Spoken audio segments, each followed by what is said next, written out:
Une émission parrainée par MGI, constructeur français de presse numérique et de solutions de finition.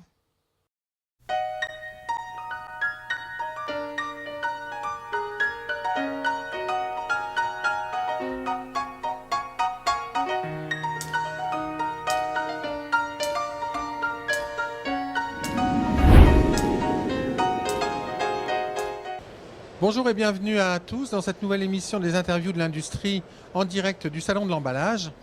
Je reçois aujourd'hui Philippe Farroy de l'Union nationale de l'imprimerie, la Fédération française de l'imprimerie, fédération qui vient d'être retenue par le ministère de l'Industrie pour lancer une action nationale collective dédiée à un engagement de progrès pour la filière.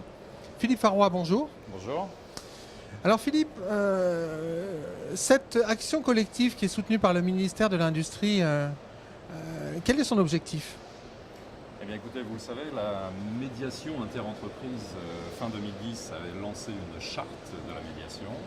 Nous considérons que cet élément est absolument nécessaire, néanmoins pas suffisant du fait des spécificités de notre filière et surtout parce que les éléments de l'engagement n'étaient pas quantifiables ou mesurables.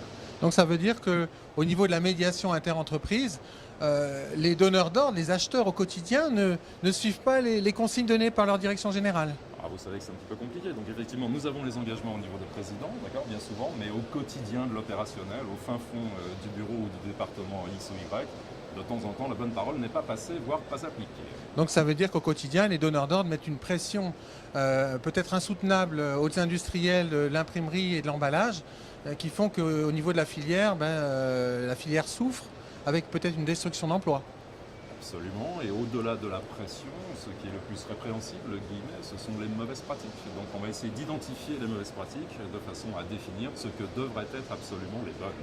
Alors comment va se dérouler cette action collective ? Alors écoutez, là, nous avons réfléchi deux actions possibles. Au départ, on voulait éventuellement rencontrer directement les grands acteurs donneurs d'ordre.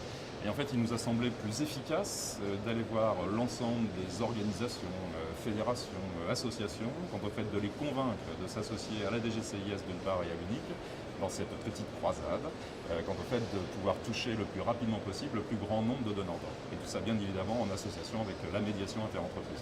Donc comment ça va se dérouler au quotidien, en pratique, avec quel objectif au final ? Alors, de la méthode en 3 actes.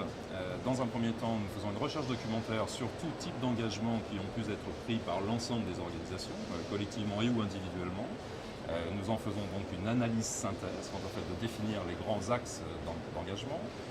Dans un deuxième temps, et après avoir défini ce que devrait être ou ce que pourrait être un réel engagement de progrès sur les bonnes pratiques, nous allons rencontrer individuellement chacun des présidents, délégués généraux, secrétaires généraux des grandes fédérations, syndicats encore une fois, ou associations, quant au fait de faire le point avec eux sur ce que nous aurons compris de la fiche documentaire, discuter avec eux le fait de mesurer si oui ou non ils sont capables d'aller un peu plus loin dans leurs engagements, quant au fait d'atteindre l'objectif cible. Cela fait, nous espérons être capables donc de libeller un engagement exhaustif à minima représentant le plus grand commun dénominateur d'engagement possible transversal de l'ensemble de la filière. Et sous la double égide du ministère via la DGCIS et de la médiation interentreprise, organiser des grandes séquences de signatures avec le plus grand nombre possible d'organisations. Chacune d'elles ayant ensuite à charge de s'occuper du prosélytisme à l'intérieur de leurs propres membres ou adhérents.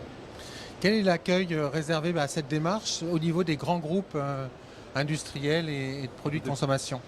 Plutôt positif en fait, parce que ce qui existe aujourd'hui dans le contexte de la charte est nécessaire, comme je le disais tout à l'heure, pas obligatoirement suffisant parce que les éléments ne sont pas quantifiables. Vous savez comme moi combien est tendu et difficile le marché, donc le fait d'avoir un référent qui puisse garantir finalement le comportement des uns et des autres est quelque chose qui est plutôt bien apprécié.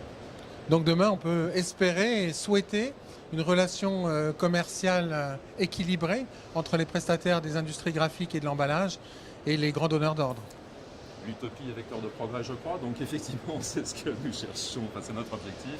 Cette action dure quand même un peu plus d'1 an, parce que la finale de l'action est décembre 2013. Nous avons démarré là, cette année au mois d'août, mais nous avons un bon moral quant au fait qu'effectivement nous arrivions à faire de bonnes choses d'ici à la fin de l'année prochaine. Philippe Farroy, merci. Merci à vous. Quant à nous, je vous propose de nous retrouver dans une prochaine émission des interviews de l'industrie. À très bientôt.